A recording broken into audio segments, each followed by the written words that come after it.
అసలు ఈ జ్యోతిష్యం అనేది ఎంతవరకు ఒక కీలక పాత్ర పోషిస్తుంది ప్రతి మనిషికి కూడా? జ్యోతిష్యం నమ్మాలా వద్దా అనేది పక్కన పెడితే సర్వం సంకనాగిపోయినా ఎవడు పట్టించుకోడు. కానీ వినాయక చవితి ముందు రోజు మాత్రం నిద్రలేస్తారు వీళ్ళందరూ. కొన్ని లక్షల మంది రోజు మందు తాగి సిగరెట్ తాగి సస్తుంటే ఎవరికే ఉండదు. కానీ ఖచ్చితంగా దీవాళి ముందు రోజు మనం కాల్చే క్రాకర్స్కి మాత్రమే వీళ్ళు విజృంభిస్తుంది. బ్యూటీ పార్లర్కి పోయినప్పుడు ఈ మంగళసూత్రాన్ని తీసి అట్లా పక్కకు పెడతారు. ఈ జ్యోతిష్యం గురించి విమర్శించే వాళ్ళ సంఖ్య ఎందుకు ఎక్కువైంది అంటే, అసలు హిందూ మతానికి థ్రెట్ ఎవరితోనుంది? హిందువులతోనే ఉంది. శుభమా అంటూ పెళ్లి చేసుకుంటే విడిపోమని చెప్తున్నాడు వేణుస్వామి అంటే దాన్ని శుభమా అని చెప్పరు నాయన. శాస్త్రాలు కానీ దైవత్వం కానీ తగ్గేదే లేదు, ముందుకెళ్తానే ఉంది. జాతకంలో ఈ దశలను బట్టే గానీ మనం తీసుకుంటున్న ఆహార అలవాట్లను బట్టి కాదంటారా? ఏం తినని వాళ్లకు కూడా క్యాన్సర్స్ వస్తాయి. అంతెందుకు, కరోనాలో మంచి మంచోళ్ళు చచ్చిపోయారు, తాగుబోతులు ఎవరు తావాలా? అవును అవును. దేవుడు అనేవాడు నీ జాతకాన్ని రాసిండు, నీ తలరాత రాయలే. ఈ మధ్య కాలంలో దశమహావిద్యల అమ్మవార్ల గురించి చాలా ఎక్కువగా వింటున్నాం. ఎవరు అసలు ఈ దశమహావిద్యలు, ఎందుకు ఆరాధించొద్దు అందరూ? సో దశమహావిద్యలు అనేవి ఇవాళ కొత్తవి కావు.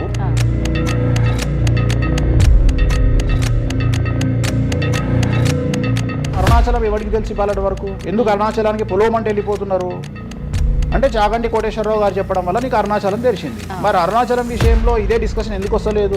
దశమహావిద్యలో నాన్ వెజ్ పెడతారు అనగానే ఇక నాన్ వెజ్ ప్రపంచంలో ఎవరు తిననట్టు, అసలు అదేదో తప్పైనట్టు, ఇక లిక్కర్ ఎవరు తాగలేనట్టు. రాముడు క్షత్రియుడు, మాంసం తినలేదా? సురాపానం అంటున్నావు. దేవతలే సురాపానం తీసుకున్నారు, అది మద్యమే. మరి అది దానికి ఏంటమ్మా? అవన్నీ పుకార్లు అంటున్నారు. పుకార్లు అదే చెప్తున్నా నేను. సురాపానము నథింగ్ బట్ సారా, ఇప్పసారా. గూగుల్లో కానీ, చాట్ జీపీటీలో కానీ, జెమినీలో కానీ వామాచారం అంటే ఏందో ఓపెన్ చేయండి, దశమహావిద్యలు అంటే ఏందో ఓపెన్ చేయండి. మీకు మీరే తెలుసుకోండి. ఈ సమాజంలో తెలుగు రాష్ట్రాల్లో ఉన్న దొంగలెవరో దొరలెవరో మీరే గుర్తుపట్టండి. ఎవరు అబద్ధాలు చెప్తున్నారు అనే విషయాన్ని తెలుసుకోండి. వేణుస్వామి దొంగ అయితే వేణుస్వామి దగ్గరికి రాకండి. నన్ను 20 నిమిషాలు ఆడుకుందామనే ప్రయత్నం చేసిన నీకు ఇప్పుడు చిన్న ఫినిషింగ్ టచ్ ఇస్తాను. అసలు నువ్వు జనవరి 1కి ముందు నా దగ్గర ఇంటర్వ్యూకి ఎందుకు వచ్చావు? నేను దానికి ఆన్సర్ చెప్తా. కాదు అదే ప్రయత్నం వేణుస్వామి చేసిండు కామాఖ్య విషయం. అమ్మా ఇట్లొచ్చారా? నమస్కారం, వెల్కమ్ టు ఐ డ్రీమ్. ధర్మ మార్గం విత్ విజిత కార్యక్రమానికి స్వాగతం.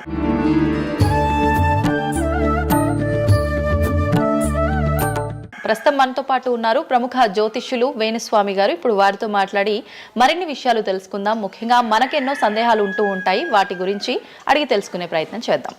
నమస్కారం అండి. నమస్తే తల్లి. ఓం నమో వెంకటేశాయ. వెంకటాద్రి సంస్థానం బ్రహ్మాండే నాసికించిన వెంకటేశ సమోదేవో నా భూతో నా భవిష్యతి. గురుగారు, చాలా వరకు ప్రస్తుత రోజుల్లో జ్యోతిష్యాన్ని ఎక్కువగా నమ్ముతున్నారేమో అనిపిస్తూ ఉంటుంది. సేమ్ టైం మళ్ళీ జ్యోతిష్యం మూఢనమ్మకము అని చెప్పి కొట్టిపారేసే వాళ్ళు కూడా ఎక్కువైపోయారేమో అనిపిస్తుంది. అసలు ఈ జ్యోతిష్యం అనేది ఎంతవరకు ఒక కీలక పాత్ర పోషిస్తుంది ప్రతి మనిషికి కూడా? సో జ్యోతిషం అనేది నువ్వు చెప్పినట్టుగా ప్రతి మనిషికి ఒక ఫేసు 2 ఫేసులు ఉంటాయి. కానీ కొంతమందికి చాలా ఫేసెస్ ఉంటాయి. ఉదాహరణ వేణుస్వామికి 2 ఫేసులు ఉండొచ్చు. అంటే సామాజికంగా ఒకటి, ప్రైవేట్గా ఒకటి. కానీ సమాజంలో ప్రస్తుతము తెలుగు రాష్ట్రాల్లో ఒక మనిషికి 5 ముఖాలు ఉన్నాయి. అంటే తెలుగు రాష్ట్రాలు ఎందుకు చెప్తున్నానంటే, భారతదేశాన్ని మొత్తం కంపేర్ చేసినప్పుడు భారతదేశానికి సంబంధించినటువంటి రాజకీయాలు వేరు, తెలుగు రాష్ట్రాల రాజకీయాలు వేరు. భారతదేశం సోషల్ మీడియా వేరు, తెలుగు రాష్ట్రాల సోషల్ మీడియా వేరు. భారతదేశం న్యూస్ ఛానల్స్ వేరు, తెలుగు రాష్ట్రాల న్యూస్ ఛానల్స్ వేరు.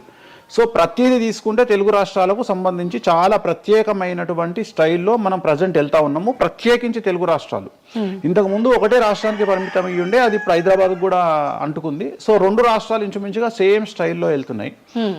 సో జ్యోతిష్యం నమ్మాలా వద్దా అనేది పక్కన పెడితే, ఎప్పుడే కానీ దేని గురించి ఎవరు మాట్లాడినా 2-3 విషయాల గురించి మాట్లాడతారు. ఒకటి ఐడెంటిటీ, ఒకటి బ్రాండు, ఒకటి ప్రత్యేకించి పిఆర్ స్ట్రాటజీ. ఇప్పుడు బ్రాండ్ అనేది వేణుస్వామి అంటే ఒక బ్రాండ్. వేణుస్వామి జ్యోతిషం గురించి మాట్లాడుతున్నాడు అంటే చాలా మంది వెయిట్ చేస్తారు, జరిగిందా జరగలేదని విశ్లేషించుకుంటారు. అదొక పద్ధతి. వేణుస్వామిని విమర్శించే వాళ్ళు ఏం చేస్తారంటే వాళ్ళు ఐడెంటిటీ క్రైసిస్లో ఉంటారు.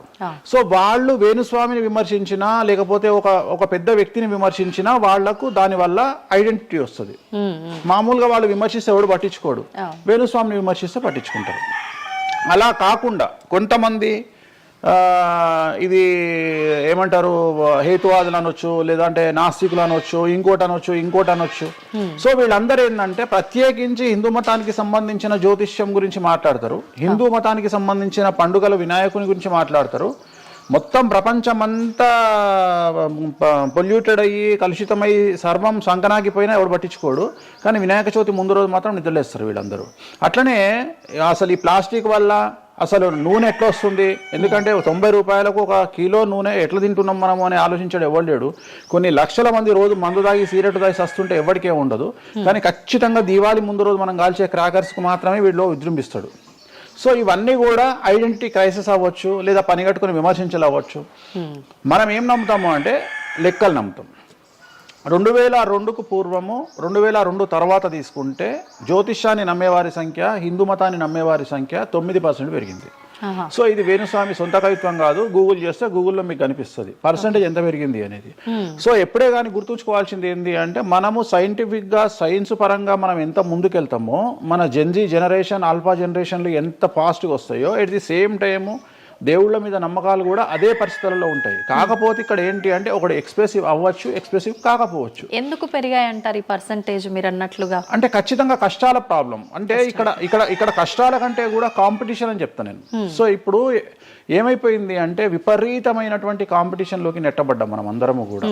అంటే ఏమైపోయింది అంటే ఒక 1990కి పూర్వము మనం సంపాదించుకునే సొమ్మంతా కూడా దాచిపెట్టుకొని ఆ డబ్బును దాచుకొని మన కుటుంబాలు తింటాయి, మన పిల్లలు తింటాయి అనే ఆలోచన ఉండేది.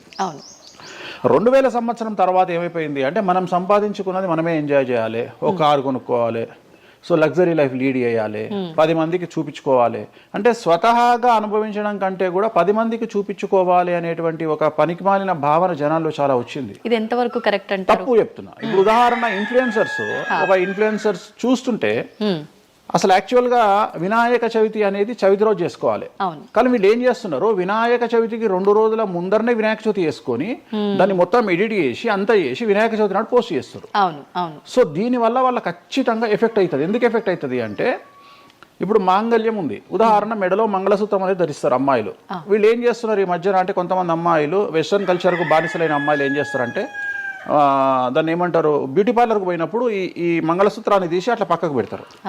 సో మళ్ళీ ఎప్పుడైతే నువ్వు ఆ మంగళసూత్రాన్ని వేసుకుంటున్నావో ఆ సమయం కనుక మంచిది కాకపోతే ఎఫెక్ట్ అవుతుంది ఫ్యామిలీ. సో అందుకని నువ్వు చేసేటువంటి వినాయక చవితి పూజ కరెక్ట్ సమయంలో చేయకపోతే అది నెగిటివ్ అయ్యేటువంటి అవకాశం ఉంది.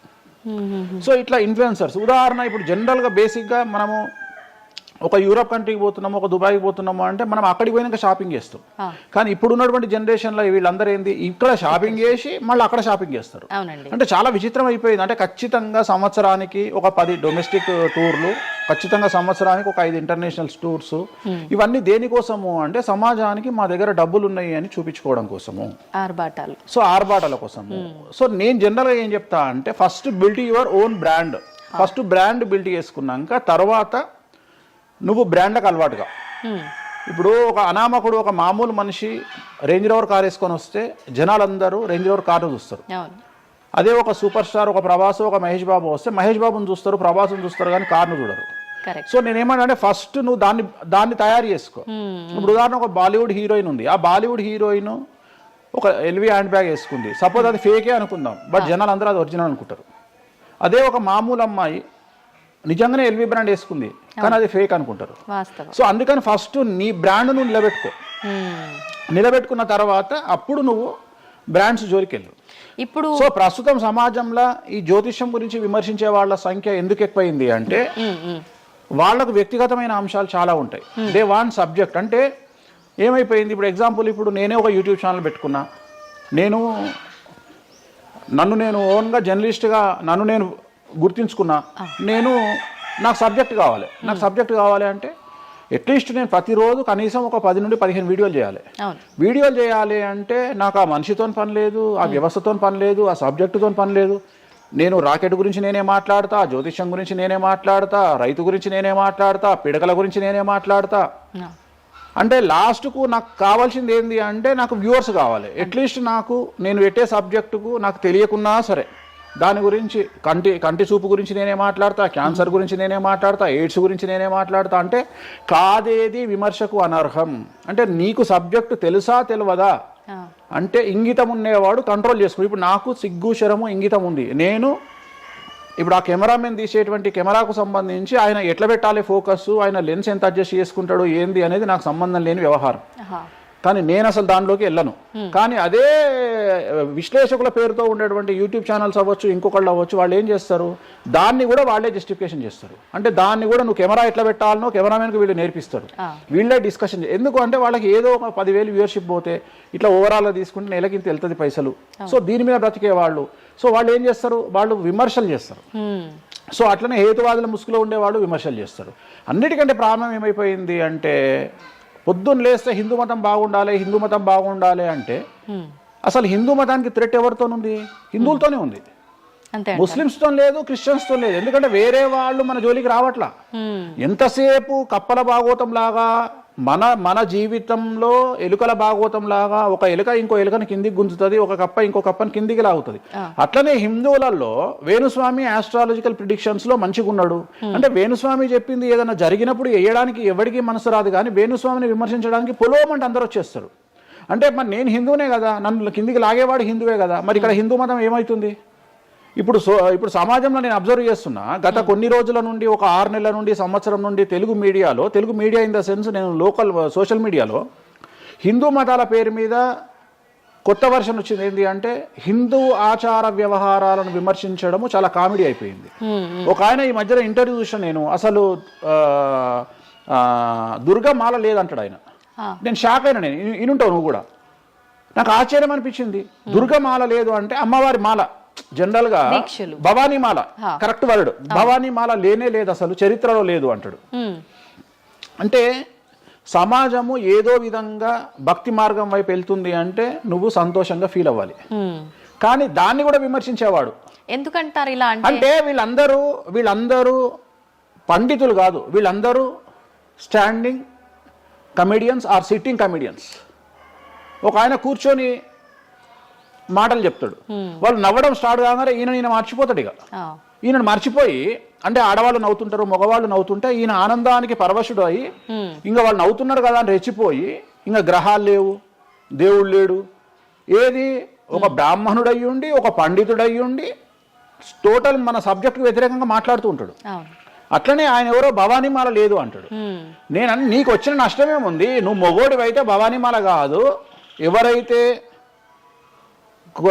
కోయంబత్తూరులో ఈషా ఫౌండేషన్లో లింగభైరవ అమ్మవారు లేదని చెప్పు, అది నీ గొప్పతనం. నిజంగా లింగభైరవ అమ్మవారు లేనప్పుడు లేదని చెప్పు. ఆమె క్రియేటెడ్ గాడు, చెప్పొచ్చు కదా లేదు అని. ఎందుకంటే అక్కడ భయం ఏంటంటే ఎవరు తంతడు అని. వీళ్ళ భయం అంటే ఏంటంటే ఎక్కడైతే ఎవడు వీళ్ళకి అడ్డు రాడో అక్కడికి వస్తారు. వీళ్ళకి ఒరిజినల్ సబ్జెక్ట్ మాట్లాడే దమ్ము లేదు. సో ఇదంతా ఎంత చేసినా నేను అల్టిమేట్గా చెప్పేది ఏంటంటే, జ్యోతిష్యానికి వ్యక్తిగతంగా నా దగ్గరకు వచ్చేవాళ్ళు నాకు జనాలకు చెప్పారుగా.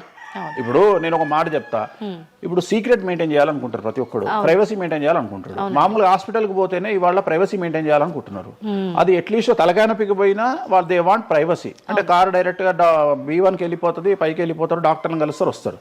అట్లాంటిది వేణుస్వామి దగ్గరకు వచ్చి నేను ఎందుకు చెప్పాలనుకుంటున్నా, లేదంటే నేను ప్రజలకి చెప్పాలనుకుంటున్నా అనుకోరు కదా.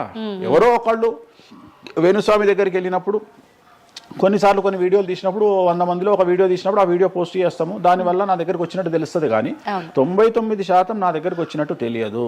నా దగ్గరికే కాదు, జ్యోతిషం అనేది ఎక్స్ట్రీమ్గా జనాల్లోకి వెళ్తున్నది. ఎట్ ది సేమ్ టైం భక్తి అనేది జనాల్లోకి వెళ్తున్నది. దాన్ని భయం అంటమా భక్తి అంటమా పక్కన పెడితే ఈరోజు జనాలు ముక్కోటి కానీ ఇతరత్ర పండుగలు కానీ జనవరి 1 కానీ జనాలు విపరీతంగా దేవాలయాల్లో ఉంటున్నారు. అంటే జనాలకు దేవుడి మీద కానీ శాస్త్రాల మీద కానీ వచ్చినటువంటి నమ్మకము, ఈ నమ్మకాన్ని ఎవరో ఒకళ్ళు వచ్చి టీవీలో కూర్చొని చెప్పినంత మాత్రాన పోదు. సో ఇది జనాల్లోకి విపరీతంగా వెళ్తానే ఉంటుంది.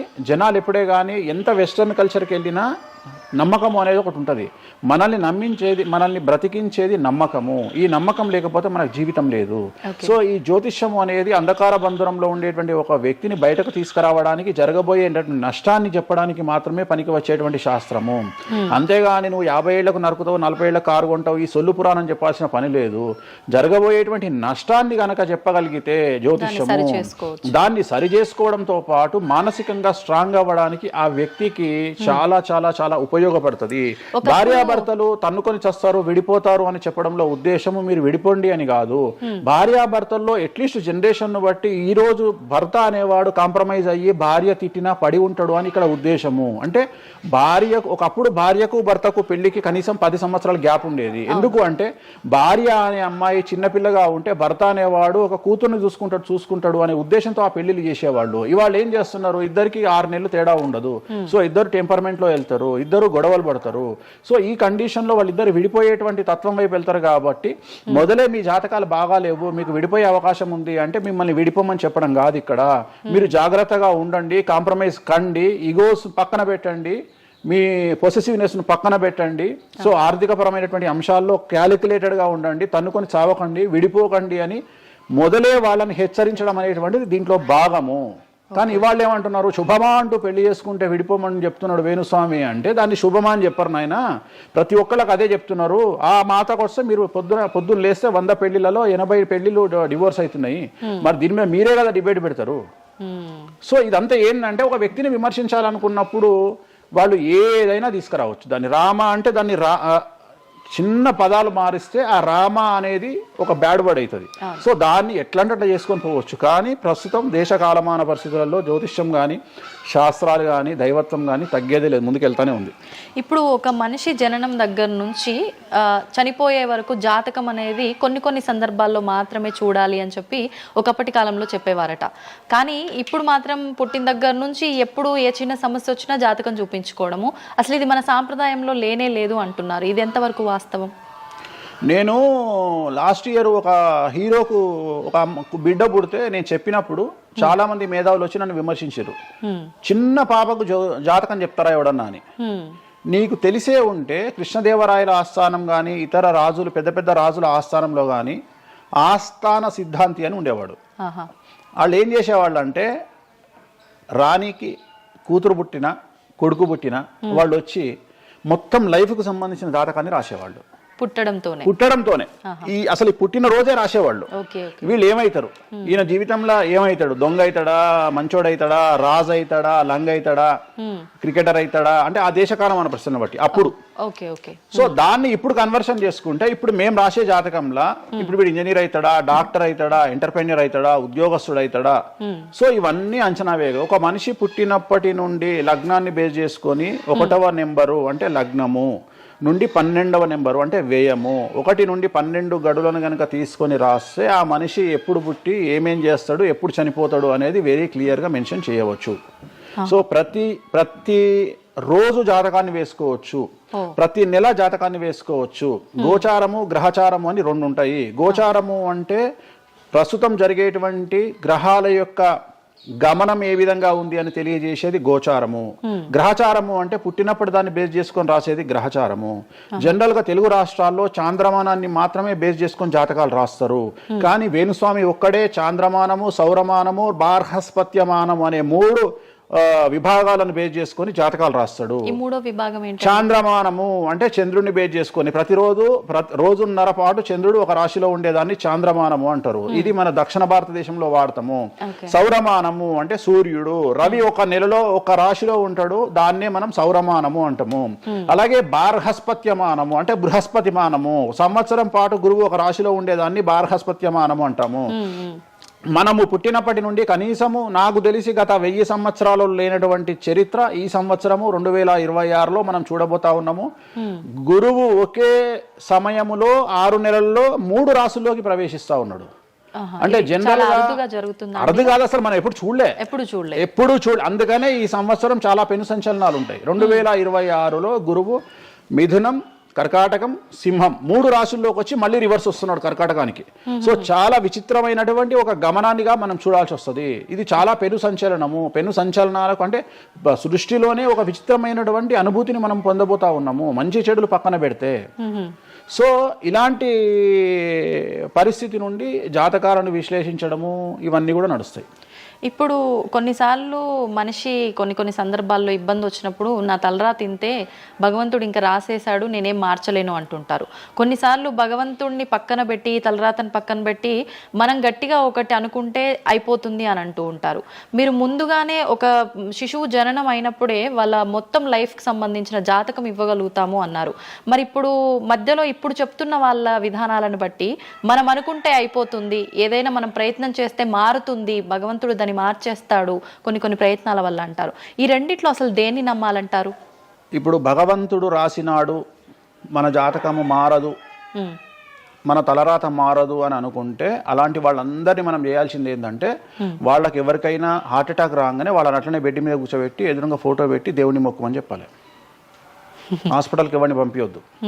ఎందుకంటే తలరాత కదా, భగవంతుడు రాసేసిండు కదా. మరి ఎందుకు మరి అనవసరంగా అంబులెన్స్కి ఫోన్ చేయడము, హాస్పిటల్కి వెళ్ళడం ఎందుకు? పనిలేని పని కదా. అంటే నీ ప్రయత్నము హార్ట్ అటాక్ వచ్చినా కానీ నిన్ను తీసుకుపోయి హాస్పిటల్లో అడ్మిట్ చేస్తున్నారు. సో హాస్పిటల్లో నిన్ను టైంకు తీసుకుపోవాలా వద్దా అని డిసైడ్ చేసేది జాతకం. నువ్వు బతుకుతావా బ్రతకవా అని డిసైడ్ చేసేది జాతకం. ఇక్కడ నేను తోపు నేను తురుము అని అనుకుంటే నడవదు. నేను తోపు నేను తురుము అనుకోవద్దు. చాలామంది చాలా రకాలుగా కష్టపడతారు. కష్టపడితేనే సుఖపడతాము, కష్టపడితేనే జీవితం అభివృద్ధిలోకి వస్తుంది అనుకుంటే అతి కష్టం పడేది గాడిద. సో అతి కష్టం పడేది డ్రైనేజీలో పనిచేసేటువంటి మున్సిపల్ వర్కర్స్. సో వాళ్లకు ₹1,00,000 రోజుకు జీతం ఇచ్చినా తక్కువ లేదు. అంటే వాళ్ళు ఊడ్చే చెత్త, వాళ్ళు తీసే చెత్త ఈ ప్రపంచంలో ఎవరూ భరించలేరు. అలాంటిది వాళ్ళు చేసే కష్టం మీద కంపేర్ చేస్తే ఈ ప్రపంచంలో ఇక కష్టం చేసే మనుషులే లేరుగా. మరి అలాంటి వారికి మనం ఇచ్చే జీతం ఎంత? 40,000, 50,000. కానీ వాళ్లకు కనీసం నెలకు 40 లక్షలని ఇవ్వాలి. అంటే నువ్వు చేసే కష్టానికి కాకుండా నువ్వు తెలివితో చేసే కష్టానికే విలువ ఎక్కువ. నువ్వు తెలివితో చేసే కష్టానికే విలువ ఎక్కువ. హార్డ్ వర్క్ కాకుండా smart work exactly smart work నమ్ముకోవాలి. సో రెండవది, నేను కష్టపడితే అసలు రానే రాదు. నువ్వు కష్టపడడం కాదు, నువ్వు తెలివిగా కష్టపడు, కసిగా కష్టపడు. సో అందరికంటే భిన్నంగా ముందుకెళ్ళు. సో దీంట్లో లోకులు నీ మీద రాళ్లు వేస్తారు, దీంట్లో లోకులు నిన్ను సమాజంలో టార్గెట్ చేస్తారు. So there is no development in comfortable zone. నువ్వు కంఫర్టబుల్ జోన్ దాటిన తర్వాతనే నీ జీవితంలో నీ కష్టాలు అనేవి స్టార్ట్ అవుతాయి. ఆ కష్టాలు స్టార్ట్ అయిన తర్వాత అభివృద్ధి అనేది ఏర్పడుతుంది. సో నువ్వు ఉద్యోగానికి అలవాటైనవు అంటే జీవితంలో నువ్వు ఉద్యోగంలోనే ఉండిపోతావు. నువ్వు రిస్క్ తీసుకొని సంవత్సరం పాటు ఖాళీగా కూర్చోవడానికి ట్రై చేసి నువ్వేదో వ్యాపారం చేసుకోనో ఇంకేదో చేసుకోనో ముందుకు రావడానికి ప్రయత్నం చేస్తే అప్పుడు నువ్వు తోపవుతావు. సో ఇక్కడ నువ్వు ఎంత టార్గెట్ చేసినావు, జీవితంలో ఎంత డబ్బు సంపాదిస్తున్నావు అనే దాని మీద నువ్వు తీసుకునే రిస్క్ ఆధారపడి ఉంటుంది. నువ్వు తీసుకునే రిస్క్ను బేస్ చేసుకుని నీ లైఫ్లో డెవలప్మెంట్ అనేది ఆధారపడి ఉంటుంది. అంతేగాని నేను నార్మల్గానే ఉంటా, నాకు డబ్బులు రావాలి అంటే రావు. ఎట్ ది సేమ్ టైము నాకు జ్యోతిష్యము అనేటువంటిది ఎలాంటిది అంటే, డాక్టర్ దగ్గరికి పోయినప్పుడు బ్లైండ్గా కాలో చెయ్యో ఇరిగినప్పుడు డాక్టర్ దగ్గరికి పోయినావు, డాక్టర్ ఏమంటాడు? ఫస్ట్ ఎక్స్రే తీసుకొని రా అంటాడు. అదే జ్యోతిష్యం. ఆ ఎక్స్రే అనేదే నీ లగ్నం, ఎక్స్రే అనేదే నీ కుండలి. సో నువ్వు తీసుకున్న ఎక్స్రే, నువ్వు ఎట్లయితే డాక్టర్ దగ్గరికి పోయినప్పుడు ఎక్స్రే ఎట్లయితే పనిచేస్తుందో, నీ కష్టం వచ్చినప్పుడు నిన్ను కష్టాల నుండి బయటికి తీసుకురావడానికి జ్యోతిష్యం అనేది ఎక్స్రే లాగా ఉపయోగపడుతుంది. ఆ ఎక్స్రే అంటే నీ కుండలి చూసినప్పుడు నీకు ఈ సబ్జెక్ట్ లో ఈ ప్రాబ్లం ఎందుకు వచ్చింది, ఒక వ్యక్తికి హార్ట్ అటాక్ ఎందుకు వచ్చింది అంటే ఆయన జాతకంలో రవి కేతువు లేదా శని దృష్టి రవి మీద, లేదా కుజ రవులు 8వ ఇంట్లోనో లేకుంటే 6వ ఇంట్లోనో వ్యయంలో ఉన్నప్పుడు, అలాగే రవి కేతువులు 12వ ఇంట్లో కలిసిన్నప్పుడు, అలాగే 6వ ఇంట్లో కలిసినప్పుడు, సో ఆ సందర్భంలో ఆ గ్రహ చిత్రంలో ఆ దశా చిత్రంలో ఆ దశ వచ్చినప్పుడు, అంతర్దశ వచ్చినప్పుడు ఏలినాటి శనిలోనో, ఆ షష్టమ శనిలోనో, అష్టమ శనిలోనో ఈ హార్ట్ అటాక్ అనేది వస్తుంది. అంటే జాతకంలో ఈ దశలను బట్టే కానీ మనం తీసుకుంటున్న ఆహార అలవాట్లను బట్టి కాదంటారా? ఏం తినని వాళ్లకు కూడా క్యాన్సర్స్ వస్తాయి, గుర్తుంచుకోవాలి. ఏం తినని వాళ్ళకు కూడా క్యాన్సర్లు వస్తాయి. చాలా మందికి ప్రస్తుతం సమాజంలో నాన్ వెజ్ తిననటువంటి వాళ్లకు కొలన్ క్యాన్సర్ వచ్చినటువంటి సంఘటనలు నాకు వేలల్లో తెలుసు. సో ఏం తప్పు చేస్తున్నారని అమ్మాయిలకు బ్రెస్ట్ క్యాన్సర్ వస్తుంది? ఆన్సర్ చెప్పు. Question mark. అవునా కాదా? థైరాయిడ్తో ఏం పని చేస్తున్నాం? థైరాయిడ్ ప్రాబ్లం వచ్చింది. సరే ఉదాహరణ లంగ్స్ క్యాన్సర్ అంటే నువ్వు సిగరెట్ తాగితే వచ్చింది. కానీ నువ్వు నమ్మవో 100 మందిలో 40 మందికి లంగ్స్ క్యాన్సర్ వచ్చిన వాళ్ళకు సిగరెట్ అలవాట్లేదు. ఎందుకు వచ్చింది? ఓకే. సో చాలా మంది అంతెందుకు కరోనాలో మంచి వాళ్ళు చచ్చిపోయారు, తాగుబోతులు ఎవరు తావాలా? అవును అవును. అసలు దీని మీద కదా నువ్వు సైంటిస్ట్ రీసెర్చ్ చేయాల్సింది. ఇంతమందిని చూసినా మనం రోడ్డు మీద బిచ్చమెత్తుకునేవాడు ఎవరు చచ్చిపోలే. ఎందుకు అంటే వాడి డైజెషన్ సిస్టమ్ అంత స్ట్రాంగ్ ఉంది, వాడి ఇమ్యూనిటీ పవర్ అంత స్ట్రాంగ్ ఉంది. అట్లనే మందు తాగే వాడి ఇమ్యూనిటీ పవర్ అంత స్ట్రాంగ్ ఉంది. తాగుబోతులు ఎవరు చచ్చిపోలే కరోనాలో. సో ఇవన్నీ నువ్వు ఎలా చనిపోతావు, ఏ రోగం వస్తుంది, ఏంది అనేది జ్యోతిష్యం ప్రిడిక్ట్ చేయగలుగుతుంది. జ్యోతిష్యం అనేది నీ లైఫ్ను డిసైడ్ చేసింది కాదు, నీ లైఫ్ను ఎలా మార్చుకోవాలి అనేది జ్యోతిష్యం డిసైడ్ చేస్తుంది. దేవుడు అనేవాడు నీ జాతకాన్ని రాసిండు, నీ తలరాత రాయలే. ఇక్కడ గుర్తుంచుకోవాల్సింది ఏంటంటే నువ్వు ఏ సమయంలో పుట్టాలి అనేది డిసైడ్ చేసింది ఎవరు? దేవుడు. సో నువ్వు పుట్టినప్పుడు 9 గ్రహాల కాంబినేషన్స్ ఎక్కడున్నాయి? లగ్నంలో ఎవరున్నారు, ద్వితీయంలో ఎవరున్నారు, తృతీయంలో ఎవరున్నారు, చతుర్థంలో ఎవరున్నారు, పంచమంలో ఎవరున్నారు, షష్టమంలో ఎవరున్నారు, వ్యయంలో ఎవరున్నారు. అంటే నీకు ఏ రోగాలు రావాలి, నీకు దోస్తులు ఎట్లాంటి వాళ్ళు ఉన్నారు, నీ కుటుంబంలో నీకు బంధువులతో గొడవలు అయితేయా కావా, నువ్వు డబ్బు ఎంత సంపాదిస్తావు, ఉద్యోగం వల్ల సంపాదిస్తావా, వ్యాపారం వల్ల సంపాదిస్తావా, లేకపోతే బెట్టింగ్లకు పోయి నాశనం చేసుకుంటావా, లేకపోతే వ్యసనపరుడు పోయి నాశనం చేసుకుంటావా, సో అమ్మాయిలకు బానిస అవుతావా, అంటే ఇట్లాంటివన్నింటిని అనలైజ్ చేయగలిగినటువంటి శక్తి జ్యోతిష్యానికి ఉంది. జ్యోతిష్యము అనేది వేరు కాదు. నువ్వు ఏదైతే దేవుడు జాతకం రాసిండు, ఏదైతే తలరాత రాసిండు అంటుండో గదే గిది. అంటే పుట్టిన టైముని, ప్లేస్ని అన్నిటిని బట్టే ఈ ప్రిడిక్షన్. ఒక మనిషి పుట్టిన సమయాన్ని బేస్ చేసుకొని ఇప్పుడు నువ్వు మాట్లాడుతున్న దేవుడు రాసిన తలరాతనే జాతకం. తలరాత వేరు, జాతకం వేరు కాదు. నీ తలరాత అనేది ఈ లగ్నంలో ఉంది, ఈ కుండలిలో ఉంది. దీన్ని బేస్ చేసుకొని, దీన్ని చేతిలో పట్టుకొని నువ్వు ముందుకెళ్తే నీకు ఏ ప్రాబ్లం ఉండదు. ఒక్కసారి జ్యోతిష్కుని సంప్రదిస్తే కాదు, నువ్వు ప్రతి సంవత్సరము లేదా 2.5 సంవత్సరాలకు ఒకసారి శని మారినప్పుడల్లా నీ జాతకం మారుతుంటది. గోచారంలో మారుతుంటది, గ్రహచారంలో మారుతుంటది. నువ్వు ఎలాంటి చర్యలు తీసుకోవాలి, ఎలాంటి జాగ్రత్తలు తీసుకోవాలి, నీకు వాహన ప్రమాదాలు ఎప్పుడు వస్తాయి, ఆరోగ్యపరమైన ఇబ్బందులు ఎప్పుడు వస్తాయి, న్యాయపరమైన ఇబ్బందులు ఎప్పుడు వస్తాయి, నువ్వు ఎదిగిన తర్వాత నీకు శత్రువులు పెరుగుతారు, నువ్వు ఎంత శుద్ధపూసైనా ఎంత మంచివాడివైనా నువ్వు సమాజంలో ఎదిగి ఒక కారు కొనుక్కొని, ఒక ఇల్లు కొనుక్కొని, నీ బతుకు నువ్వు బ్రతుకుతున్నా నీ మీద జనాలు ఏడ్చి చస్తారు. నీకు శత్రువులు అనేవాళ్ళు ఏర్పడతారు. నువ్వు మంచి చేసినా శత్రువులు వస్తారు, చెడు చేసినా శత్రువులు వస్తారు. సో ఇలాంటి వాళ్ళందరి నుండి నువ్వు ఎట్లా తప్పించుకోవడానికి ఏమేం పూజలు చేసుకోవాలి, ఏమేం న్యాయపరమైన జాగ్రత్తలు తీసుకోవాలి, వీటన్నిటినీ క్రోడీకరించి చెప్పగలిగిన వాడు జ్యోతిష్కుడు. కాకపోతే జ్యోతిష్కుడికి దేశ కాల మాన పరిస్థితులను బేస్ చేసుకొని జాతకం చెప్పగలగడం రావాలి. ఎందుకంటే జ్యోతిష్యంలో ఉదాహరణ రవి, కుజ, కేతువు కలిసి ఉన్నప్పుడు సుఖవ్యాధి వస్తుంది. సో సుఖవ్యాధి అని మాత్రమే జ్యోతిష్యం చెప్పింది మాకు. అంతేగాని నీకు సిఫిలిస్, గనేరియా, ఎయిడ్స్, HIV అని చెప్పి రాయలే మాకు అక్కడ రాసింది. ఏం రాసిండు? నీకు సుఖవ్యాధి వస్తుంది. కాకపోతే దేశకాలమాన పరిస్థితులను బట్టి ఏ వ్యాధులు వస్తున్నాయో దాన్ని అంచనా వేయగలిగిన శక్తి జ్యోతిష్కుడికి ఉండాలి. ఇప్పుడు కూడా నువ్వు ఇంజనీరింగ్ చేస్తున్నావు అంటే ఇంజనీరింగ్ ఇంకో 2 ఏళ్ళు అయితే పోతుంది. సో కొత్త ఏదో వస్తుంది, స్టడీస్ వస్తాయి. సో మనం మారుతూ ఉండాలి, మనం అప్డేట్ అవుతా ఉండాలి. ఎట్లయితే టెక్నాలజీ కోసము, ఎట్లయితే కెమెరా విషయంలో, ఎట్లయితే మైక్ల విషయంలో అప్డేట్ అవుతున్నామో మేము కూడా జ్యోతిషం విషయంలో అప్డేట్ కావాలి. కానీ మమ్మల్ని అప్డేట్ అవ్వడానికి ఎవరు మాకు భుజం తట్టేవాళ్ళు కానీ, వెన్ను తట్టేవాళ్ళు కానీ, మమ్మల్ని ఎంకరేజ్ చేసేవాడు కానీ ఉండడు. ఎంతసేపు మా మీద దాడి చేద్దామని చూసేవాడే ఉంటాడు. మేము ఏదైనా విశ్లేషించి కొత్తది చెప్పుదాము అనేటువంటి ప్రయోగం చేయంగానే ఆటోమేటిక్గా రాకెట్ ఫెయిల్ అయితేనేమో సింపతి చూపిస్తారు, మేము చెప్పింది ఫెయిల్ కాగానే దాడి చేస్తారు. సెఫాలజిస్టుల పేరుతోని ప్రతి సంవత్సరము కనీసం ఒక 20-30 మంది ఫెయిల్ అయితేనే ఉంటారు ఎన్నికలలో. వాళ్ళ జోలికి ఎవడు పోడు. కానీ మేము ఎవడన్నా పుసుక్కున ఎక్కడన్నా ఎన్నికలు గెలువయ్యి అని చెప్పగానే మా మీద దాడి చేసే వాళ్ళు ఎక్కువ ఉంటారు. సో మాకు కూడా ఎంకరేజ్మెంట్ చేస్తే మేము సైన్స్ను ఎప్పుడో పండబెట్టగలిగిన శక్తి మాకు ఉన్నది, జ్యోతిష్కులకు లేక కాదు. కాకపోతే మమ్మల్ని ఎవడు వెన్నుదడతాడు, మా గురించి ఎవడు మాట్లాడతాడు, మా గురించి మెచ్చుకునేది పర్సనల్గా వ్యక్తిగతమైనటువంటి టర్మినాలజీలో మాతో మాట్లాడే వాళ్ళు మెచ్చుకుంటారు తప్ప సమాజం మమ్మల్ని చూసే దృష్టి వేరు. ఎంతసేపు మా దాంట్లోనే మాకుండదు. మా దాంట్లో యాచకా శత్రువు అంటే బిచ్చపోరు శత్రువు అని మా దాంట్లో మాకే తన్నులాట. కామాఖ్యకు పోయి బలుడిచ్చి పూజలు చేసుకునేటువంటి జ్యోతిష్కుడు హైదరాబాద్కు వచ్చి అక్కడ బలులే లేవని చెప్తాడు ఒక జ్యోతిష్కుడు. సో ఇట్లా ఎందుకు చెప్తున్నారు అంటే వాళ్ళ కర్మ మనం ఏం చేయలేము. సో ఓవరాల్గా జ్యోతిష్యం అనేది ఏదైనా చరిత్ర సృష్టించగలుగుతుంది. జ్యోతిష్యము అంటే మనిషి యొక్క తలరాతనే జ్యోతిష్యం. ఇప్పుడు మీరు చెప్పిన దాన్ని బట్టి అంతా మనం పుట్టిన టైము ప్లేస్ని బట్టే డిసైడ్ అవుతుంది ఈ ప్రెడిక్షన్ అంతా. అంటే న్యాచురల్గా బర్త్ జరిగితే ఓకే, కానీ ఇప్పుడు అన్ని ముహూర్తాలు పెట్టుకొని టైము అన్ని చూసి చేస్తున్నారు కదా, మరి ఇటువంటి వారికి జాతకం ప్రెడిక్షన్ కరెక్ట్ ఉంటుందా? ఆ ముహూర్తం పెట్టాలి అనేటువంటి టైమింగ్ కూడా ఆయన డిసైడ్ చేస్తాడు, దేవుడే. ప్రతిదీ మనం తోపులం అనుకుంటాం, నేను ఓన్గా ఆలోచిస్తున్నా అనుకుంటాడు. ఓకే, అది ఆల్రెడీ డిసైడెడే. నీ మనసులో ఆ భావం రావడానికి, నీ మనసులో ఆ ముహూర్తం పెట్టించుకోవాలి అని అనుకోవడానికి కర్త కర్మక్రియనే భగవంతుడు. మరి ఇది పెళ్లిళ్ళ విషయంలో ఎందుకు వర్తించదు? పెట్టుడు ముహూర్తాల్లో పెళ్లిళ్ళు వద్దు, అదంతా సఖ్యతతో ఉండరు భార్యాభర్తలు అంటారు కదా.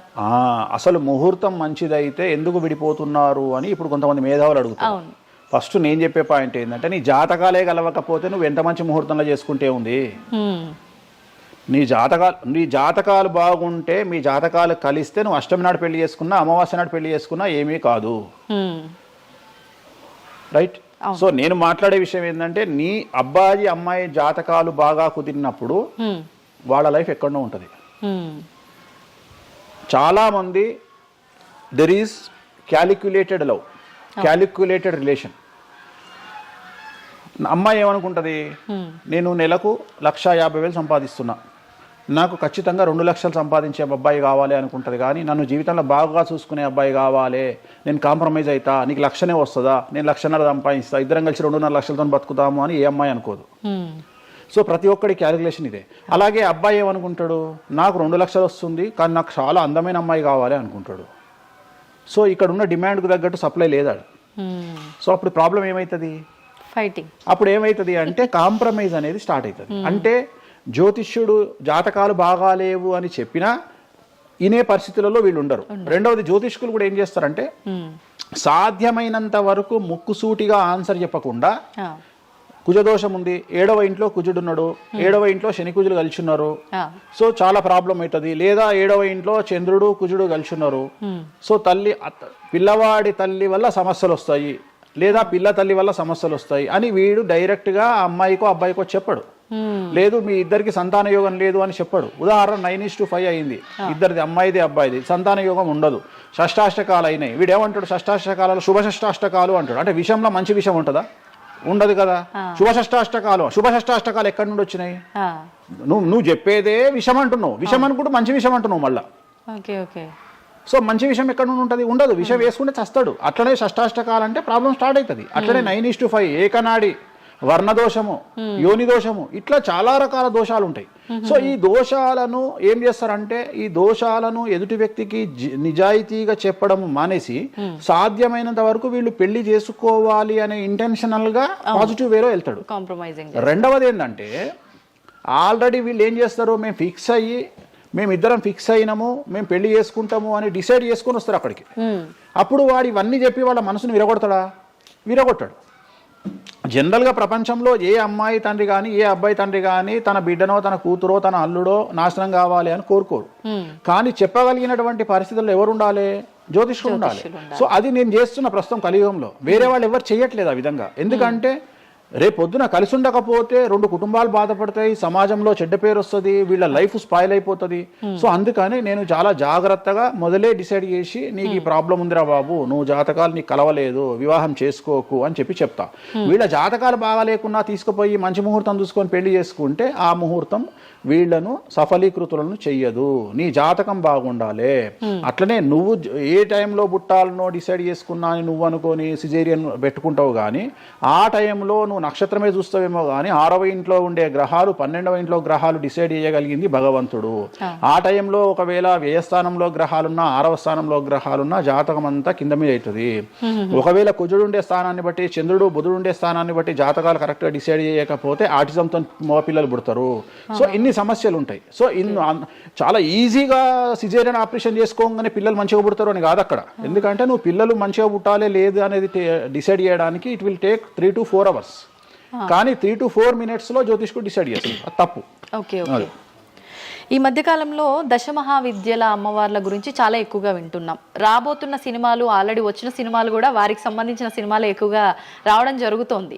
అంటే కొత్తగా, అంటే ఎవరైనా మనిషి కొత్తగా వస్తే మాట్లాడుకోవడం వరకు ఓకే, కానీ భగవంతుల గురించి కొత్తగా మన అందరిలోకి రావటము, వాళ్ళ గురించి మాట్లాడుకోవటము, మళ్ళీ అంటే భగవంతుడు అంటేనే అందరికీ అందుబాటులో ఉండి వాళ్ళకున్న కష్టాల నుంచి గట్టెక్కించడానికి ఆరాధించే వాళ్ళుగా మనం భావిస్తాము. మరి వాళ్ళని అందరూ ఆరాధించొద్దని రకరకాల విధానాలన్నీ చెప్తూ ఉన్నారు. ఎవరు అసలు ఈ దశమహావిద్యలు, ఎందుకు ఆరాధించొద్దు అందరూ? నేను 1991 ఐ థింక్ ఘరానా మొగుడు అనే సినిమా ఓపెనింగ్ చేయడానికి విశాఖపట్నం వెళ్ళాను నేను. ఆ సినిమా ముహూర్తం నేనే పెట్టిన. ఇక్కడ చిరంజీవి గారి సినిమా, రాఘవేంద్రరావు గారిది విశాఖపట్నంలో అయ్యింది. బంగారు కోడిపెట్ట అనే సాంగ్ తోని ఆ సినిమా స్టార్ట్ అయింది. అది ముహూర్తం చేసిన నేను విశాఖపట్నంలో. అప్పుడు నేను అక్కడనే పక్కనే ఉన్నటువంటి శ్రీకాకుళం అనేటువంటి ఒక ప్రాంతానికి వెళ్ళిన. నేను మాట్లాడేది 1991. అప్పుడు వాళ్ళకి ఎన్టీ రామారావు అంటే ఎవరో తెలియదు. హైదరాబాద్లో ఎన్టీ రామారావు ఉంటాడు అంటే వాళ్ళ ఆశ్చర్యానికి అంతులు లేవు. అంటే ఎన్టీ రామారావు అనే వ్యక్తిని మీరు చూసిరా, మీకు తెలుసా అంటే వాళ్ళంతా, అంటే ఆ రోజు ఉన్నటువంటి డెవలప్మెంట్, ఆ రోజున్న ఫ్లైట్లు, ఆ రోజున్న వ్యవస్థను బట్టి వాళ్ళు ఎక్కడనో కుగ్రామంలో ఉండేటువంటి మనుషులు. సో వాళ్లకు ఎన్టీఆర్ అంటే హైదరాబాద్ అంటే తెలియదు. మీరు ఇప్పటికీ కూడా శ్రీకాకుళం ఆ ఏరియాకి వెళ్ళి హైదరాబాద్ మీరు జీవితంలో వచ్చిరని అడగండి, 190 మందికి హైదరాబాద్ అంటే ఏందో తెలియదు. ఓకే, సో అట్లనే భారతదేశంలో మనది ఇప్పుడు మన తెలుగు రాష్ట్రాల్లో పుట్టిన చాలా మంది దగ్గరికి వెళ్ళి ఢిల్లీ ఎలా ఉంటుంది అని అడిగితే మీకు తెలియదు, ముంబై ఎలా ఉంటుంది అని అడిగితే మీకు తెలియదు. మాకు తెలియదు కాబట్టి ప్రపంచం గింతే బాయిలకప్ప అనుకోవద్దు. సో దశమహావిద్యలు అనేవి ఇవాళ కొత్తవి కావు. ఎలాగైతే లింగాకారంలో శివుణ్ణి పూజిస్తున్నామో, శివుడి భార్య అయినటువంటి సతీదేవిని అదే యోని రూపంలో పూజిస్తున్నాము. అయిపోయింది, చెరిసగం మంచుకురు ప్రపంచాన్ని. నీకు ఇవాళ తెలిసింది వేణుస్వామి చెప్తే. వేణుస్వామి ఎంక్వైరీ చేయడం అలవాటు, వేణుస్వామికి ఎక్స్ప్లోర్ చేయడం అలవాటు కాబట్టి తిరిగి వచ్చి నీకు ఇవాళ చెప్తే నీకు అర్థమైంది. నువ్వు అంత మాట మాట్లాడుతున్నావు. అరుణాచలం ఎవరికి తెలిసి బాలటి వరకు? ఎందుకు అరుణాచలానికి పొలోమంటే వెళ్ళిపోతున్నారు అంటే చాగంటి కోటేశ్వరరావు గారు చెప్పడం వల్ల నీకు అరుణాచలం తెలిసింది. మరి అరుణాచలం విషయంలో ఇదే డిస్కషన్ ఎందుకు వస్తలేదు? అరుణాచలం అనేది నిన్న మొన్నటి దానికి తెలియదు కదా జనాలకు. ఇవాళ గిరి ప్రదక్షిణలు చేస్తూనే ఉన్నారు కదా మీరు అందరు పోయి. అంటే ఎవరో ఒకళ్ళు ఒక సబ్జెక్టు గురించి మాట్లాడేటువంటి పరిస్థితుల్లోకి రావాలి. ఆ ఫ్రీడమ్ మనం ఇవ్వాలి. సో అరుణాచలం గురించి చాగంటి గారు ఎలా మాట్లాడినారో దశమహావిద్యల గురించి వేణుస్వామి గత 5 సంవత్సరాల నుండి ఫైటింగ్ చేస్తూ ఈ స్టేజ్కి తీసుకొచ్చిండు. దశమహావిద్యల గురించి మాట్లాడడంలో చాలా ఇబ్బందులు ఉంటాయి. ఎందుకంటే చాలా మంది దొంగ పనులు చాటుకు చేయాలనుకుంటారు కానీ పబ్లిక్ లో చేయాలనుకోరు. సో అలాంటి దాన్ని సైలెన్స్ బ్రేక్ చేసినటువంటి వ్యక్తి వేణుస్వామి. దానివల్ల వేణుస్వామి చాలా సఫర్ అయ్యిండు, సామాజికంగా సఫర్ అయ్యిండు, పండితులతో సఫర్ అయ్యిండు, మీడియా వల్ల సఫర్ అయ్యిండు, చాలా మందితో సఫర్ అయ్యిండు దశమహావిద్యల గురించి మాట్లాడడం వల్ల. అంటే ఎందుకు మరి మీరు ఇంత సఫర్ అవుతున్నప్పుడు ఎందుకు? నా ఇష్టం అది. అంటే సమాజంలో ఉన్నప్పుడు ఇష్టం, మన ఇష్టం. నేనేం తప్పు మాట్లాడతలేను కదా. ఇప్పుడు నేననే పాయింట్ ఏంటంటే అల్ట్రాసెట్ అని ఒక టాబ్లెట్ ఉంటుంది. ఆ టాబ్లెట్ లో గంజాయి ఉంటుంది. సో మనం వాడే చాలా టాబ్లెట్లలో గంజాయి ఉంటుంది. మనం వాడే చాలా టాబ్లెట్లలో కొన్ని క్యాన్సర్ ఔషధాలలో పాము విషం ఉంటుంది. దాని గురించి మనం మాట్లాడుకోం. సో మనం దేని గురించి మాట్లాడుకుంటాము అంటే ఏదైనా కొత్తది వచ్చినప్పుడు, వేణుస్వామి లాంటి వాడు వచ్చినప్పుడు మాట్లాడుకుంటాడు. ఇప్పుడు చాలా మంది, కొంతమంది నాకు తెలిసిన వాళ్ళు షుగర్ అంటే ఇప్పటికి కూడా చెప్పుకోరు. భారతదేశంలో షుగర్ వస్తే చెప్పుకోరు షుగర్ వచ్చిందని. అంతెందుకు ఇవాళ గురించి సరోగసి గురించి ఇప్పటికీ మన దేశంలో మాట్లాడుకోరు. ఇప్పటికి కూడా చాలా మంది సెలబ్రిటీలు సరోగసితోని పిల్లల్ని గంటూ అబద్ధాలు చెప్పుకుంటారు, మేము కడుపుతోనున్నామని. అట్లనే అబద్ధాలు చెప్పుకుంటారు, అట్లనే శ్రీమంతాలు చేసుకుంటారు. కానీ వాళ్ళంతా సరోగేట్ మదర్సు. కానీ వాళ్ళు జనాలకు తెలియదు. ఎందుకంటే పొద్దున్న లేచి డోర్ కొట్టి నువ్వు కడుపుతో ఉన్నావా లేదా అని బెదిరిస్తాడు. ఎవడన్నా బెదిరించాడు కదా. నువ్వు ఒక నిజమైన ప్రెగ్నెంట్ను పిలిచి అమ్మ 9 నెలలకు నీ బాడీ లాంగ్వేజ్ ఏందో అడుగు. డెలివరీ అయిన తర్వాత 40 రోజులు నీకు సుక్కలు ఎట్లా కనిపిస్తాయో అడుగు. మొన్న నాకు బాగా క్లోజ్ అయినటువంటి ఒక ఆమె 21 కొడుకు పుట్టిండండి వేణుస్వామి గారు, 21కి రండి అని పిలిచింది. 21కి పోయినా. 5వ అంతస్తులు ఉంది వాళ్ళ ఇల్లు. కిందికి నేను వచ్చిన పార్కింగ్ దిగంగానే వేణుస్వామి గారు మీరు లిఫ్ట్ లో రండి అని మెట్లెక్కుంటూ పోతుంది. 22వ రోజు. నాకు అనుమానం రాదా? వస్తుంది. నేను కూడా ఒక ఆడదానికి పుట్టిన కదా, నేను కూడా ఒక అమ్మ కొడుకునే కదా. నాకు తెలుసు మదర్ కి ఇబ్బందులన్నీ అసలు ఉండవు. సరో ఈమె కనదు కదమ్మా. ఇప్పుడు ఎవరో అంటారు, మీరు అది గెస్ చేశారు. గెస్ చేయడం ఏంది, 2 మెట్లు ఎక్కాలంటేనే బాడీ లాంగ్వేజ్ తెలిసిపోతుంది కదా. అవును. ఈమె స్వామి గారు మీరు లిఫ్ట్లో రండి అని టకటక మెట్లు ఎక్కుంటూ ఉరుకుతుంది. అంటే అంతకుముందు ఒక ఎట్లా ఉరికిందో డెలివరీ అయినాక కూడా అట్లే ఉరుకుతుంటే నాకు అనుమానం, ఏమేమి ఇట్లా ఉరుకుతుంది అంటే okay surrogate okay okay okay అంటే వాళ్ళు చెప్పుకోవడానికి భయపడుతుంది. అందరు నయనతారలు లక్ష్మీ మనుషులు కాదు కదా. అప్పటికైనా మీకు చెప్పారా వాళ్ళు ఓపెన్ గా? చెప్పలేదు, ఇప్పటికీ చెప్పలేదు. ఇప్పటికీ చెప్పలేదు. ఆల్రెడీ అట్లనే సెలబ్రిటీలు చాలా మంది ఇదే పని చేస్తారు. సో ఇలాంటివి మాట్లాడుకోవాలి అంటే సమాజం యాక్సెప్ట్ చేయదు. కానీ వేణుస్వామి వచ్చి దశమహావిద్యలో నాన్ వెజ్ పెడతారు అనగానే ఇక నాన్ వెజ్ ప్రపంచంలో ఎవరు తిననట్టు, ఇక నాన్ వెజ్ అసలు నాన్ వెజ్ ఇక అసలు అదేదో తప్పైనట్టు, ఇక లిక్కర్ ఎవరు తాగలేనట్టు. మళ్ళా చూస్తే తెలంగాణలో హైయెస్ట్ లిక్కర్ సేల్స్ భారతదేశం మొత్తంలో తెలంగాణదే ఉంటుంది, ఆంధ్రప్రదేశ్ ఉంటుంది. మనం బతికేది 2 రాష్ట్రాలు బతికేదే లిక్కర్ మీద బతుకుతాయి. కానీ మళ్ళీ మనకు ఎక్కడ లేని బాధ, వేణుస్వామి మాట్లాడితే నిజాయితీగా మాట్లాడిండు కాబట్టి వేణుస్వామి తప్పు చేస్తుండు, వేణుస్వామి ఆడ మందావుతుండడా. సార్ అప్పుడు కరోనా వరకు తినకూడని కమ్యూనిటీలు ఏవి కూడా, అంటే నాన్ వెజ్ ముట్టుకోని కమ్యూనిటీలు కూడా డాక్టర్ చికెన్ తినురి మటన్ తినురి అనగానే ఒక్కొక్కడు మార్కెట్లో లేనంత మటన్ చికెన్ తిన్నారు. కమ్యూనిటీల గురించి నేను మాట్లాడా. అప్పటిదాకా మేము తినము అన్నోడు కూడా తినడం స్టార్ట్ చేసిర్రు. అంటే నువ్వు డాక్టర్ చెప్తే మళ్ళీ డాక్టర్ చెప్పాడు కాబట్టి తింటున్నామండి, లేకుంటే తినేవాళ్ళం కాదు. తిన్నవా లేదా? సో తప్పే ఉంది. అసలు మద్య మాంసాదులు లేని దేవతల గురించి మాట్లాడుకుందాం. ఎక్కడున్నారు దేవతలు? అసలు మద్య మాంసాదులు లేని దేవతలేరి? రాముడు క్షత్రియుడు, మాంసం తినలేదా? సురాపానం సురాపానం అంటున్నావు, దేవతలే సురాపానం తీసుకున్నారు. అది మద్యమే మరి అది దానికి ఏంటమ్మా? ఇప్పుడు ఎన్నో యాగాలు చేస్తారు, అవన్నీ పుకార్లు అంటున్నారు. పుకార్లు అదే చెప్తున్నా నేను నీకు. సురాపానము అని ఎక్కడ పెట్టిరు, అమృతము అని ఎక్కడ పెట్టి, సురాపానము నథింగ్ బట్ సారా, ఇప్పసారా. అంటే అప్పుడు ఇన్ని రకాల మందులు లేవు కాబట్టి, స్కాచ్లు ఓడకాలు వైండ్లు లేవు కాబట్టి అప్పుడు మనకు ఒకటే ఏంది సురాపానం. సురాపానం అంటే సారా, సారా అంటే ఇప్పసారా, ఇప్ప పూల నుండి తీసినటువంటి సారా. అంతే, అది కూడా అంతే. మళ్ళా రోజులు పెరుగుతున్న కొద్ది టేస్ట్ మారుతుంది. సో ఇవాళ వేణుస్వామి వచ్చి మాట్లాడంగానే ఇక ఎక్కడ లేనటువంటి, అంటే ఏం లేదు. నేను అనేది ఏంటంటే టార్గెట్ చేయడానికి ఏదో ఒకటి కావాలి. ఇప్పుడు నువ్వు దశమహావిద్యల గురించి తెలుసుకోవాలి అంటే నువ్వు కామాఖ్య పోవాలి అంటే అప్ అండ్ డౌన్ 30,000 అవుతుంది ఫ్లైట్ టికెట్, ట్రైన్లో పోలేవు. ఈ 30,000 రూపాయలు ఖర్చు పెట్టి నువ్వు అక్కడికి పోయి అక్కడ ఏం జరుగుతుంది అని తెలుసుకుని వచ్చిన తర్వాత వేణుస్వామి మీద నీకు క్లారిటీ వస్తుంది. సో ఒకవేళ నమ్మినోడు నమ్ముతాడు, నమ్మనోడు నమ్మడు. I don't care. నేనేంటంటే నేను తీసుకున్నటువంటి టార్గెట్ ప్రకారం వెళ్తున్నా, నేను చెప్పాలనుకున్నా. కానీ ఆల్మోస్ట్ ఆల్ తెలుగు స్టేట్స్లో 70-80% జనాలకు వామాచారం అంటే ఏందో తెలుసు, దశమహావిద్యలు అంటే ఏందో తెలుసు, దశమహావిద్యలో దేంతో పూజ చేస్తారో తెలుసు, అన్నీ తెలుసు. ఇంకొకటి ఏమైపోయిందంటే మీడియాలో నా గురించి రావడం వల్ల వేణుస్వామి వామాచారంలో స్పెషలిస్టు అనే విషయాన్ని నేను పబ్లిసిటీ చేసుకోకుండానే జనాల్లోకి వెళ్ళిపోయింది. సో ఎవరైతే వామాచారంతో పూజలు చేయాలనుకుంటారో ఆటోమేటిక్గా వాళ్ళే నా దగ్గరకు వస్తున్నారు. స్వామి, ఎందుకంటే ఇప్పుడు క్యాన్సర్కు పలానా దగ్గర మందిస్తారు అని నువ్వు నెగిటివ్గా ప్రమోట్ చేసావు అనుకో, జనాలు అక్కడికే పోతారు. అట్లనే వేణుస్వామి వామాచారంలో పూజలు చేస్తాడట, వామాచారం కావాల్సిన వాళ్ళు నా దగ్గరికే వస్తారు డైరెక్ట్. సో ఈజీగా నన్ను రూట్ చేసి ఈయన దగ్గరికి వెళ్ళండి అని చెప్పినట్టు అయిపోయింది. అందుకని నాకు ఫ్రీ పబ్లిసిటీ వల్ల ఇంకా నేను ఉన్నదానికంటే ఇంకొక 100% బిజీ అయినా. అంటే ఏమవుతుంది, ఎందుకంటే అమ్మవారు కదా డిసైడ్ చేసేది. నేనేమనుకుంటా అంటే అమ్మవారు డిసైడ్ చేస్తుంది, అమ్మవారే డిసైడ్ చేస్తుంది. ఇప్పుడు నేను ఏదైనా హిందూ మతానికి, హిందూ శాస్త్రానికి, వామాచార విధానానికి, తంత్ర మార్గానికి, అమ్మవార్లకు వ్యతిరేకంగా నేను ఏం చేసినా అమ్మవారు నన్ను సర్వనాశనం చేస్తుంది. ఒకవేళ నా జోలికి వస్తే అమ్మవారు చూసుకుంటుంది, వాళ్ళ సంగతి నాకు అనవసరం. ఇప్పుడు మీరు అన్నారు అంటే ఈ దశమహావిద్యల్లో అమ్మవార్లకి మద్యము ఇవన్నీ పంచమకారాలన్నీ కూడా కామన్, అది అందరికీ తెలిసిందే అని.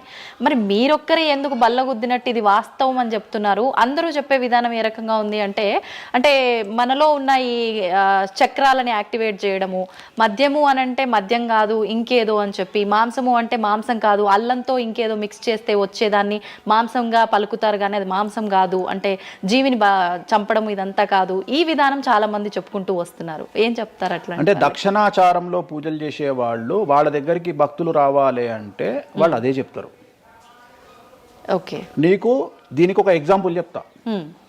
2 వీలర్ ఎప్పుడైనా వాడినావా నీ లైఫ్ లో? 2 వీలర్ వాడినవా? నేను అడుగుతున్నా తల్లి ప్రశ్న, నిన్నే అడుగుతున్నా. 2 వీలర్ ఎప్పుడైనా వాడినవా? నేను ఎప్పుడు డ్రైవ్ చేయలే.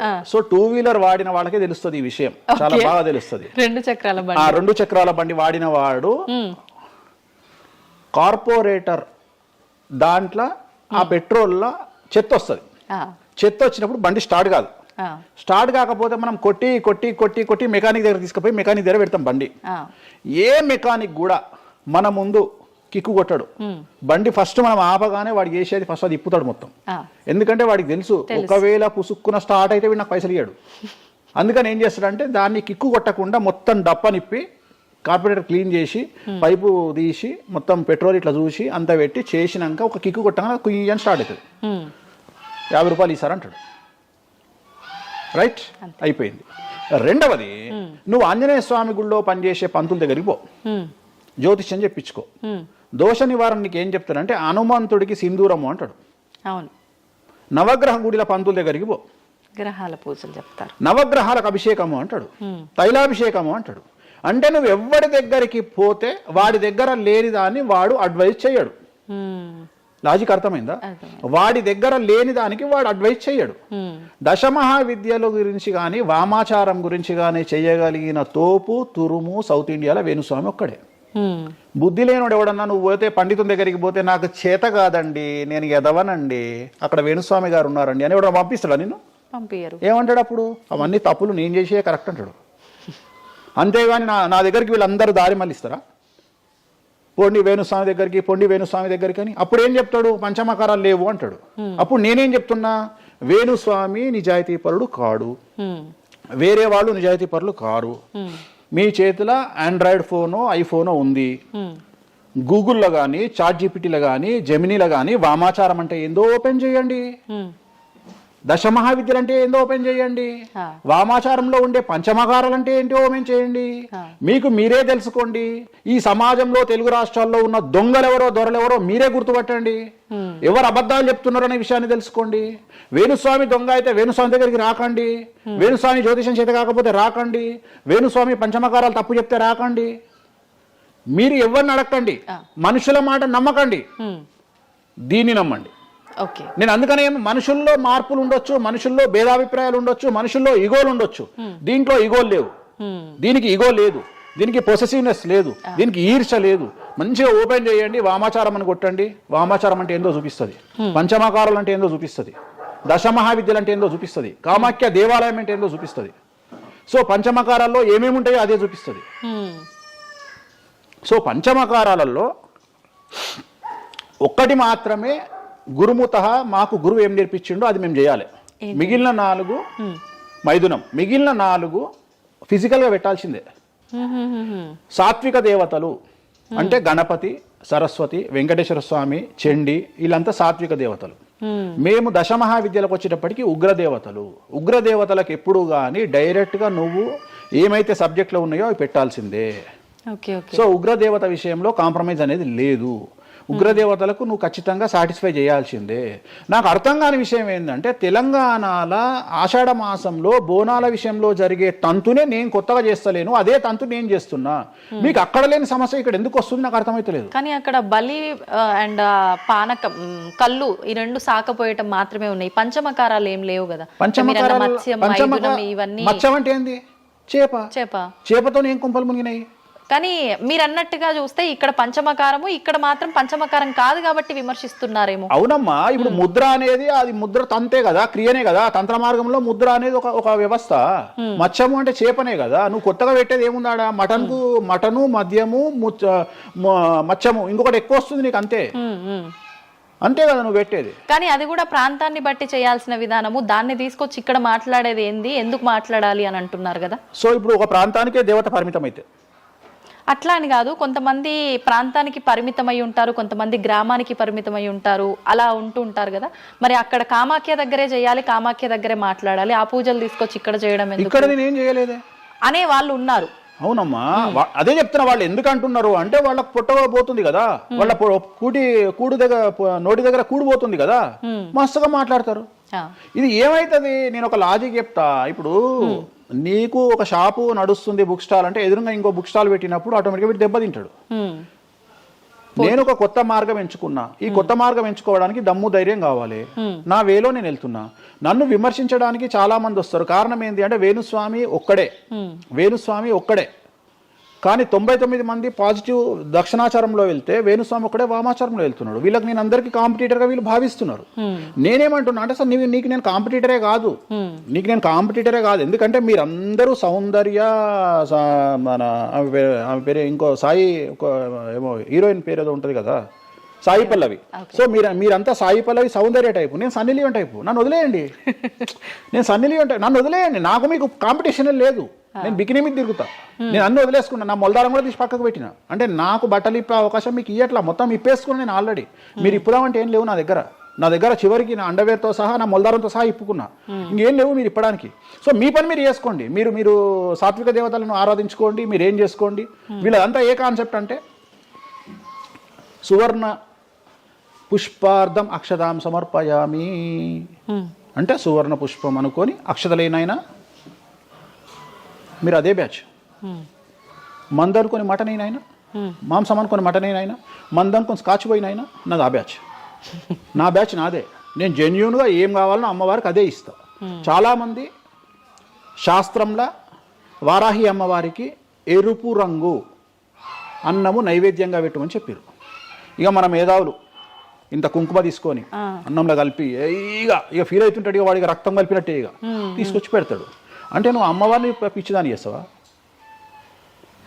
శాస్త్రం ఏం చెప్పింది, నువ్వేం చేస్తున్నావు అంటే చెక్ చేసుకోమని చెప్పి ఇవి చెప్ప చేత కాదు ఎవరికి. శాస్త్రం ఏం చెప్పింది, వారాహి అమ్మవారికి ఎరుపు రంగులో అన్నం పెట్టమని చెప్పింది. నువ్వేం చేస్తున్నావు, అమ్మవారిని మోసం చేసి కుంకుమతో అన్నం పెడుతున్నావు. ఆ కుంకుమ కూడా ఒరిజినల్ కాదు, డూప్లికేట్ కుంకుమ. సో అక్కడ ఏం పెట్టాలనో నాకు తెలుసు, నువ్వు వాటి పెడతలేవు. అమ్మవారు నిన్నెందుకు అనుగ్రహిస్తుంది? అమ్మవారిని నిన్ను ఎందుకు అనుగ్రహించాలి అంటే నువ్వు అమ్మవారిని మోసం చేసే మొనగానివి కదా, మోనార్కు కదా నువ్వు. నేను మోసం చేయ అమ్మవారిని. రెండవది, నన్ను నమ్మితే నా దగ్గరికి రమ్మంటున్నా. నా మాట వినకండి, వాళ్ళ మాటనే వినండి, ఈ శుద్ధపూసల మాటనే వినండి, నా మాట వినకండి.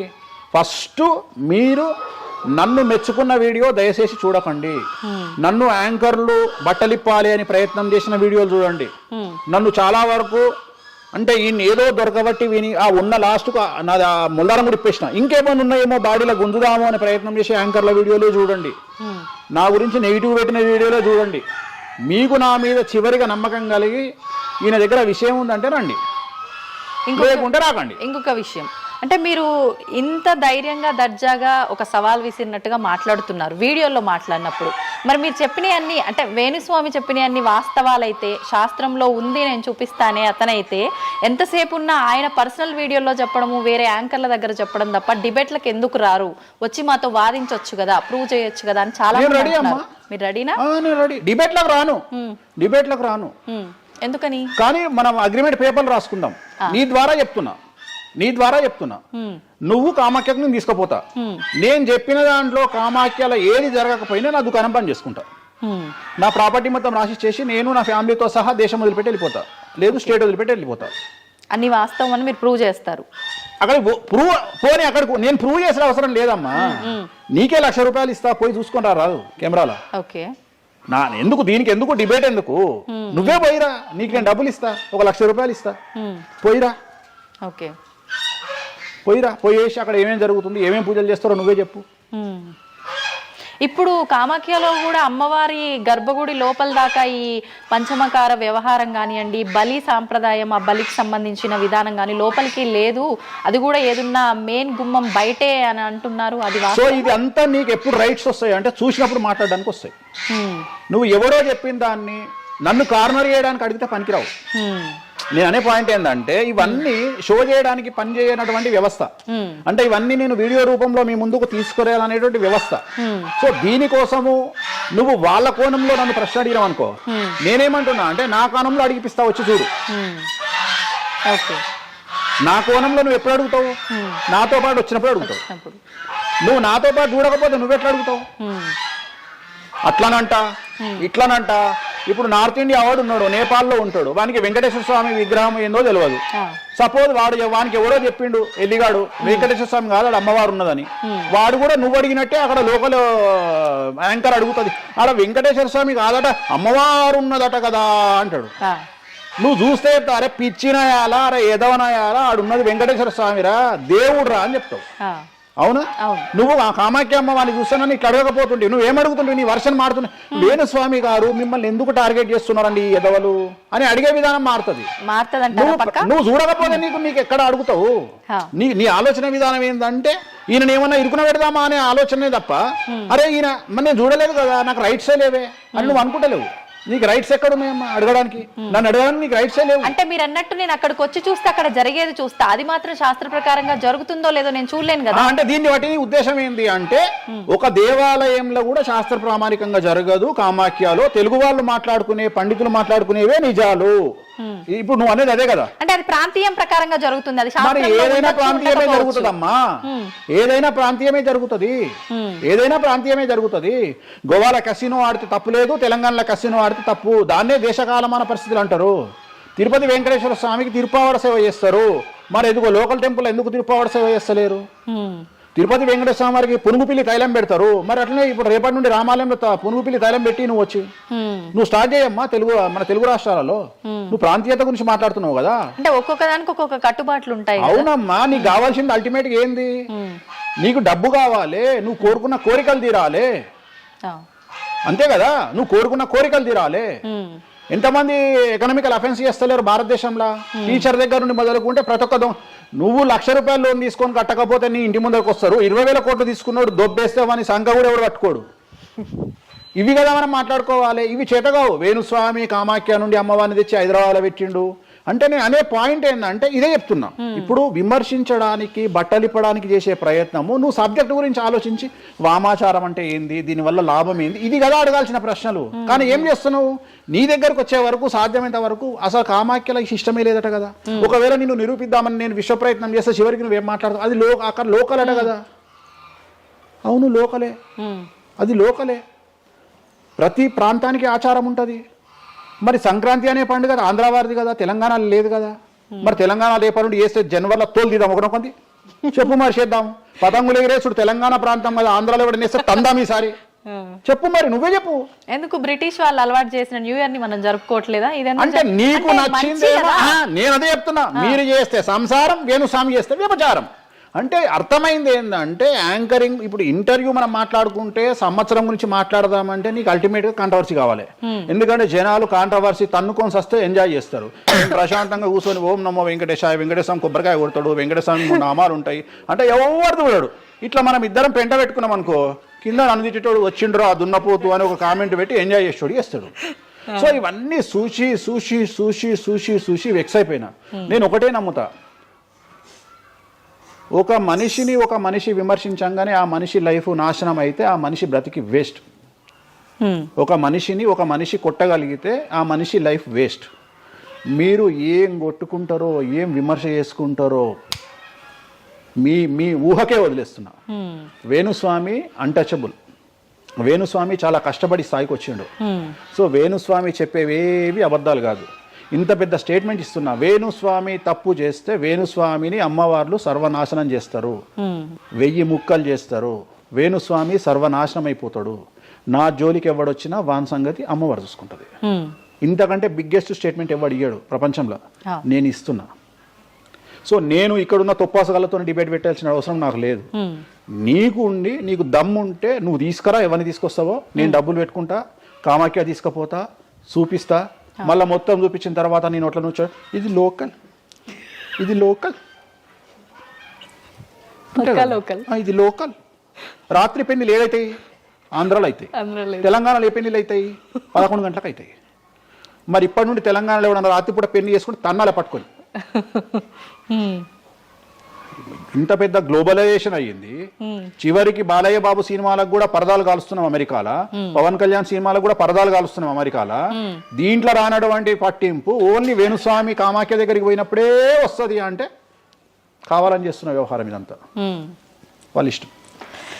ఇప్పుడు కాసేపు ఇవన్నీ పక్కన పెడితే కామాఖ్య, ఈ జాతకాలు ఇవన్నీ ఇప్పటి వరకు కూడా రకరకాల విపత్తులు అయితే మనం చూసాం. గత ఉగాది మన కొత్త సంవత్సరం నుంచి కూడా ఇప్పటి వరకు చాలా విపత్తులు చూసినాం.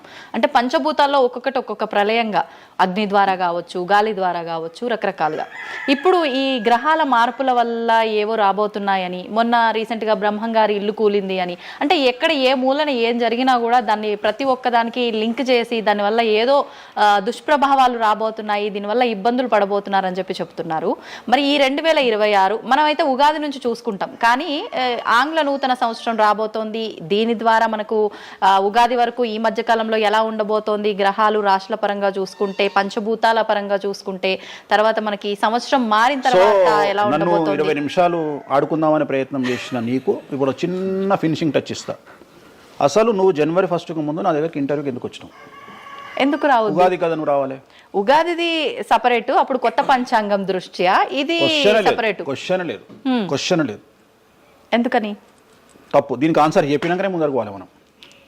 ఉగాది 2026 మార్చి 19 నాడు శ్రీ పరాభవన సంవత్సరం వస్తుంది. దానికి కదా మనం పంచాంగం తీసుకోవాలి. నేను ఎందుకు ముందుగా వచ్చానంటే నేను దానికి ఆన్సర్ చెప్తా. మీరు ఎట్లాగో బిజీ పూజల్లో, మళ్ళీ నాకు అవకాశం దొరుకుతుందో లేదో తెలియదు. కాదు కాంపిటీషన్ జీవితములో నిన్ను నువ్వు నిలబెట్టుకోవడానికి కొత్తదనాన్ని ఎంచుకొని నిన్ను నమ్ముకున్నటువంటి ఓనర్కు నీ పూర్తి కర్త కర్మ క్రియ నీ రిజల్ట్ను ఇవ్వడానికి నువ్వు చేస్తున్నటువంటి ఒక ప్రయత్నం, నిన్ను నువ్వు జనాల్లో కొత్తగా ప్రొజెక్ట్ చేసుకోవడానికి చేస్తున్నటువంటి ప్రయత్నం.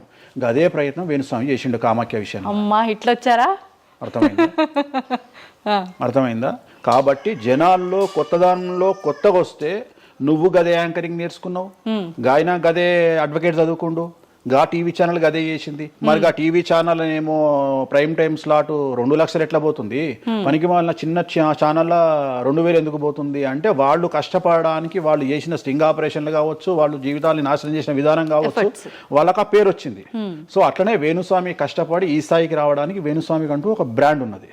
సో రెండవది, ఇదే సంవత్సరం ఇదే ఛానల్లో 2025 శివ అనే ఒక యాంకర్ కు నేను ఇంటర్వ్యూ ఇచ్చిన. అందులో చాలా విషయాలు చెప్పిన.